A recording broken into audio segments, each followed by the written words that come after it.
ಜಗದೀಶ್ ಅವರು ಬಿಗ್ ಬಾಸಲ್ಲಿ ಕೆಲವೇ ದಿನ ಮನೆಯಲ್ಲಿ ಕೆಲವೇ ದಿನ ಇದ್ದರೂ ಕೂಡ ಚಿಕ್ಕ ಮಕ್ಕಳ ಸಮೇತವಾಗಿ ಕೂಡ ಇಷ್ಟೊಂದು ಪ್ರೀತಿ ಸಂಪಾದಿಸಿದ್ರ.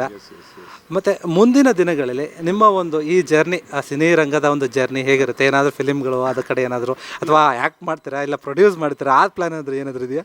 ಇಲ್ಲ ನಾನು ಒಳ್ಳೆ ಒಂದು ಸಪೋರ್ಟಿಂಗ್ ರೋಲ್ಸ್ ಏನೋ ಸಿಕ್ಕರೆ ಡೆಫಿನೆಟ್ಲಿ ಮಾಡಬೇಕು ಅಂತಿದ್ದೀನಿ. ನಾಟ್ ಎಕ್ಸಾಕ್ಟ್ಲಿ ಹೀರೋಗಿರೋಲ್ಲ, ಬೇಡ ನಮಗೆ.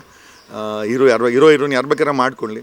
ಯಾವುದಾದ್ರೂ ಒಂದು ವಕೀಲ ಪತ್ರನೋ ಅಥವಾ ಒಂದು ಇನ್ವೆಸ್ಟಿಗೇಷನ್. ಆ್ಯಕ್ಚುಲಿ ಈಗ ರಿಯಲ್ ಲೈಫಲ್ಲಿ ಹೀರೋ ಆಗಿಬಿಟ್ಟಿದ್ದಾರೆ, ರೀಲಲ್ಲಿ ಅಂತ ಇಲ್ಲ, ಆ ಥರ ನಾವು ಅಂದ್ಕೊಂಡು ತಪ್ಪಾಗುತ್ತೆ ಸರ್. ಈಗ ಯಾರೋ ಒಬ್ರು ನಮಗೆ ಹೇಳ್ಬೇಕೇ ಹೊರ್ತು ಅಥವಾ ಮಾಡಿ ಅಂತ ಹೇಳ್ಬೇಕೇ ಹೊರ್ತು ನಾವು ಏನು ಅನ್ಕೊಬಾರ್ದು ಸರ್, ಅದು ತಪ್ಪಾಗುತ್ತೆ ಅದು. ಹಾಗಾಗಿ ಸರ್ ಡೆಫಿನೆಟ್ಲಿ ಅವಕಾಶಗಳು ಸಿಕ್ಕಿ ನಾನು ಯೋಗ್ಯನ ಅನಿಸಿದ್ರೆ, ಯಾರಾದರೂ ಅವಕಾಶ ಸಿಕ್ಕರೆ ಸರ್ 5 ದಿವಸ ನಾನು ನನ್ನ ವೃತ್ತಿಗೆ ಇಡ್ತೀನಿ.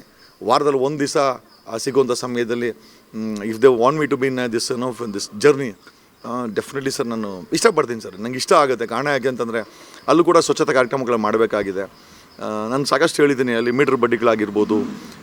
ನಮಗೆ ಒಂದು ಕಡಿಮೆ ಬಡ್ಡಿ ದರದಲ್ಲಿ ಒಂದು ಪ್ರೊಡಕ್ಷನ್ ಹೌಸ್ ಬೇಕಾಗಿದೆ ನಮ್ಮ ಕರ್ನಾಟಕದ ಸ್ಯಾಂಡಲ್ವುಡ್ಗೆ.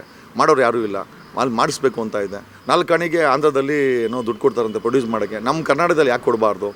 ಆಮೇಲೆ ಚಿತ್ರಕಥೆ ಬರೆಯೋರಿಗೆಲ್ಲ ಈ ಗಾಂಧಿನಗರದಲ್ಲಿ ಸಣ್ಣ ಪುಟ್ಟ ಲಾಡ್ಜಲ್ಲಿ ಕೊಂಡಿಸ್ತಾರೆ. ನನಗೆ ಅನಿಸುತ್ತೆ, ಅಕಸ್ಮಾತ್ ನಾನೇನಾದರೂ ಮಾಡೋವಂಥ ಫಿಲಮ್ ಮಾಡೋರಿದ್ದರೆ ಆ ಚಿತ್ರಕಥೆ ಆ ಒಂದು ಕತೆ ಬರೆಯೋರನ್ನು ಕಾದಂಬರಿ ಆಧಾರಿತ ಬರೀಲಿ, ಜೊತೆಯಲ್ಲಿ ಅವ್ರಿಗೆ ಲೊಕೇಶನ್ ಚೇಂಜ್ ಮಾಡಬೇಕು ಸರ್. ಕೇರಳ ಗಿಡದಲ್ಲೆಲ್ಲ ಯಾವುದಾದ್ರು ಒಂದು ರಿಸಾರ್ಟ್ಸಲ್ಲಿ ಕುಣಿಸಿ ತುಂಬ ಫ್ಲಶಿ ಗ್ರೀನ್ರಿ ಇರಬೇಕು ಅಂತ ಜಾಗ, ಅಥವಾ ಕೆಮ್ಮಣ್ಣುಗುಂಡಿ, ಚಿಕ್ಕಮಂಗ್ಳೂರು, ಇಂಥ ಜಾಗಗಳಲ್ಲಿ ಕತೆ ಬರೆಯೋರನ್ನು ಕುಂಡಿಸಿದ್ರೆ ಸರ್ ಅದರ ವೈಬ್ರೇಷನ್ ಚೇಂಜ್ ಆಗುತ್ತೆ. ಈಗ ನೋಡಿ, ಮಲಯಾಳ ನಂಗೆ ಅರ್ಥ ಆಗಲ್ಲ, ಆದರೂ ಕೂಡ ಮಲಯಾಳ ಫಿಲಮ್ ನೋಡ್ತೀನಿ. ಕಾರಣ ಯಾಕೆಂದರೆ ಕತೆ ತುಂಬ ಚೆನ್ನಾಗಿರುತ್ತೆ ಸರ್. ಸೊ ನಮ್ಮ ಕತೆ ಸ್ಟ್ರಾಂಗ್ ಆಗಿಬಿಟ್ರೆ ಸರ್ ಫಿಲಮ್ ಆಟೋಮೆಟಿಕಾಗಿ ಸ್ಟ್ರಾಂಗ್ ಆಗೇ ಆಗುತ್ತೆ. ಆಮೇಲೆ ಇನ್ನೊಂದು ಕೊರತೆ ನಾನು ಕನ್ನಡ ಇಂಡಸ್ಟ್ರಿ ಕಾಣ್ತಿರೋದು ಸರ್, ಹೊಸಬರು ಹೊರಗಡೆ ಬರ್ತಾಯಿಲ್ಲ, ಹೊಸ ಮುಖಗಳು ಯಾರೂ ಬರ್ತಾಯಿಲ್ಲ.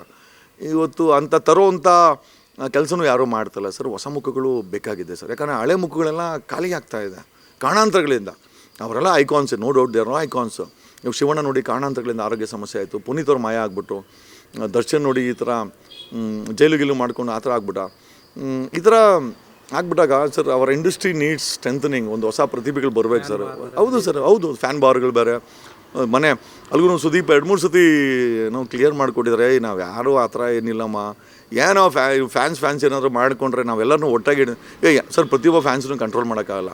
ಈಗ ನಾವು ಹೇಳೋಕೋರೆ ನೀವು ಯಾರ ಅಂತ ನಮ್ಮನ್ನೇ ಕೇಳಿಬಿಡ್ತಾರೆ. ಹಂಗಾಗಿ ಇದು ಅವ್ರ ತಪ್ಪು ಅಲ್ಲ ಸರ್, ದರ್ಶನ್ ತಪ್ಪು ಅಲ್ಲ, ಸುದೀಪ್ ತಪ್ಪು ಅಲ್ಲ, ಯಾರು ತಪ್ಪು ಅಲ್ಲ.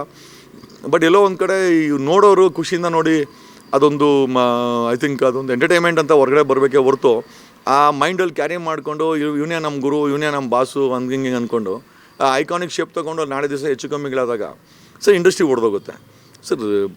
ಕಲೆ ಅನ್ನೋದನ್ನು ನಾವು ಅದಕ್ಕೊಂದು ಬೆಲೆ ಕಟ್ಟಕ್ಕಾಗದಂಥ ಒಂದು ಆ್ಯಕ್ಷನ್ ಅದು. ಈಗ ನೋಡಿ 15 ದಿವಸಲ್ಲೋ ನನ್ನನ್ನು ಸ್ಟಾರ್ ಮಾಡಿ ಒಪ್ಕೊಂಡಿದ್ದಾರೆ ಜನ ಸರ್. ಅದಕ್ಕೆ ಬೆಲೆ ಕಟ್ಟೋಕ್ಕಾಗೋದಿಲ್ಲ ಸರ್. ಅದನ್ನು ನಾವು ಜಗದೀಶ್ ಫ್ಯಾನ್ಸ್ ನಾನು ಹೇಳ್ತೀನಿ, ಎಷ್ಟು ಜನ ಸರ್ ನೀವು ನಮ್ಮ ಬಾಸ್, ನಮ್ಮನ್ನು ಏನು ಬಾಸ್ ಅಂತ ಕರಿಬೇಡ್ರಿ ಗುರು ಸರ್, ನಿಮ್ಮ ಫ್ಯಾನ್ಸ್ ಎಲ್ಲ ಗುರು, ನೀವು ಒಂಥರ ಅಭಿಮಾನಿ ದೇವರುಗಳು. ಫ್ಯಾನ್ಸ್ಗಿಂತ ಆ ಯೋಗ್ಯತೆ ನಮಗೇನು ಇಲ್ಲ. ಓಕೆ, ಆ ಥರ ಒಂದು ಮಾಡ್ಕೊಂಬಿಡಿ. ಅದು ಮೋಸ್ಟ್ಲಿ ಈ ಬಾಸ್ಗಿರಿ ಮಾಡ್ಕೊಂಡ್ರು ಹೇಳ್ಬೇಕು ಸರ್, ನಾವು ಬಾಸ್ಗಳಲ್ಲಪ್ಪ, ನಾವೊಬ್ಬ ನಟ ಅಷ್ಟೇ. ನೀವು ಆ ಆಟೋ ಓಡಿಸ್ಬಿಟ್ಟು, ಕ್ಯಾಬ್ ಓಡಿಸ್ಬಿಟ್ಟು ಬರೋ ಕೂಲಿನಲ್ಲಿ ಟಿಕೆಟ್ ತಗೊಂಡ್ರೆ ನಮ್ಮ ಪಿಕ್ಚರ್ ಓಡಿದ್ರೆ ನಾವು ಸ್ಟಾರ್, ನಾವು ನಿಮಗೆ ಒಂದು ಹೀರೋ ಆಗ್ತೀವಿ. ಹಂಗಾಗಿ ನಾವಲ್ಲ ಸ್ಟಾರು, ನೀವು ಸ್ಟಾರು. ಯಾಕಂದರೆ ದುಡ್ಡು ನಮ್ಮ ಮೇಲೆ ಬಂಡವಾಳ ಹಾಕ್ತೀರಾ.